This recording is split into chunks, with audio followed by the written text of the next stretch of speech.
Մեր լրագրողին հարց է տալիս. ամեն անգամ ձեզ ասում են ինչ վերնագիր դնեք ու նայում է երկրորդ նախագահի փաստաբանների կողմը։ Նախ վերնագիրը հենց ես եմ դրել, որովհետև ու բնականաբար լրագրողը դատական նիստ էր մասնակցում։ Այսինքն ինձ, որ տասնյակ տարիներ խորացել եմ մեր երկրի ամբողջ ներքաղաքական, ՔՊ իշխանության գալուց նաև տնտեսական, սոցիալական, իրավական կյանքի մեջ պետք է հուշեն, թե ոնց վերնագիր դնեն,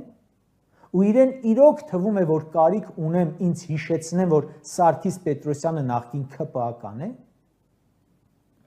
Մեր լրագրողը շատ համարժեք է պատասխանում, որ եթե դուք մտածում եք, որ մեզ ասում են ինչ վերնագիր դնենք, ես էլ մտածում եմ, ուրեմն ձեզ ասում են ինչպես վարեք դատական նիստը։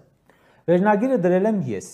իմ ուզած վերնագիրը, ավելին ասեմ, ամեն դատական նիստի այդ վերնագիրն եմ դնում։ Կարծում եմ, որ կարևոր է ամեն անգամ դա հիշեցնելը, որովհետև չի կարող նորմալ լինել, երբ քաղաքական թիվ 1 հակառակորդին դատի մյուս քաղաքական թիմի թեկուզ նախկին անդամը,